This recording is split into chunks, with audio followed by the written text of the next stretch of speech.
কোটা সংস্কার আন্দোলনকে কেন্দ্র করে গড়ে ওঠা ছাত্র জনতার গণ অভ্যুত্থানে শেখ হাসিনার সরকারের পতনের পর কেটেছে 2 মাস। এই 2 মাসে দেশের বিভিন্ন খাতে নানা পরিবর্তন আনার জন্য কাজ করে যাচ্ছেন নোবেল বিজয়ী ডক্টর মোহাম্মদ ইউনূসের নেতৃত্বাধীন অন্তর্বর্তীকালীন সরকার। নতুন এই সরকারের নানা সংস্কার পদক্ষেপের মাঝে দ্রুত জাতীয় নির্বাচন আয়োজন করা একটি বড় চ্যালেঞ্জ। কবে নির্বাচন হবে আর সেই নির্বাচনে বর্তমানে কোন ঠাসা অবস্থায় থাকা আওয়ামী লীগ অংশগ্রহণ করতে পারবে কিনা তা নিয়ে চলছে বিতর্ক। সেই বিতর্কের মাঝে শেখ হাসিনার নির্বাচনে অংশগ্রহণ প্রসঙ্গে কথা বলেছেন তার ছেলে সজীব ওয়াজেদ জয়।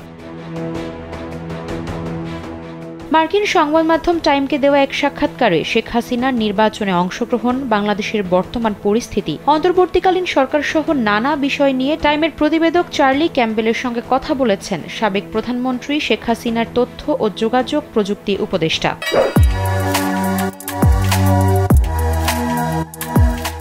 শেখ হাসিনার পতনের পর প্রথমবারের মতো কোনো মার্কিন গণমাধ্যমে কথা বলেছেন জয়। তিনি জানিয়েছেন, সাবেক প্রধানমন্ত্রী ও আওয়ামী লীগ সভানেত্রী শেখ হাসিনা জাতীয় নির্বাচনে প্রতিদ্বন্দ্বিতা করতে ফিরবেন কিনা সে বিষয়ে এখনো কোনো সিদ্ধান্ত হয়নি। জয় টাইমকে দেওয়া সাক্ষাৎকারে জানান, বাংলাদেশের বর্তমান পরিস্থিতি নিয়ে তার মা বেশ বিচলিত এবং হতাশ। গত 15 বছরে তার সরকারের সমস্ত কঠোর পরিশ্রম অনেকটাই নষ্ট হয়ে যাচ্ছে বলে মনে করছেন সাবেক এই প্রধানমন্ত্রী। সাক্ষাৎকারে কোটা সংস্কার আন্দোলন প্রসঙ্গ টেনে জয় বলেন, কোটা আন্দোলনের সময় তারা সবাই বেশ অবাক হয়েছিলেন। তিনি নিজেও কোটা সংস্কারের পক্ষে ছিলেন বলে উল্লেখ করেন। জয় তাদের হোয়াটসঅ্যাপ গ্রুপে জানিয়েছিলেন, 30% কোটা অনেক বেশি, তা কমিয়ে 5% করা উচিত।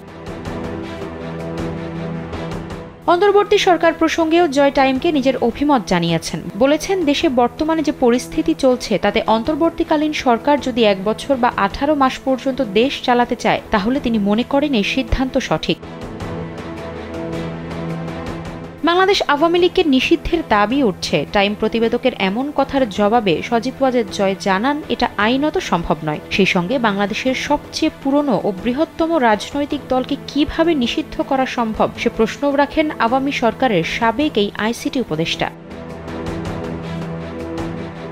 মায়ের পর রাজনীতিতে জয়ের দেখা পাওয়া যাবে কিনা এমন প্রশ্নের উত্তরে জয় অবশ্য সরাসরি কোনো ইতিবাচক বা নেতিবাচক জবাব দেননি। জানিয়েছেন, তার কখনোই রাজনৈতিক উচ্চাকাঙ্ক্ষা ছিল না। ভবিষ্যতে রাজনীতি করবেন কিনা সে ব্যাপারে এখনো কোনো সিদ্ধান্ত নেননি সাবেক প্রধানমন্ত্রী শেখ হাসিনার সন্তান ও বঙ্গবন্ধু দৌহিত্র সজীব ওয়াজেদ জয়।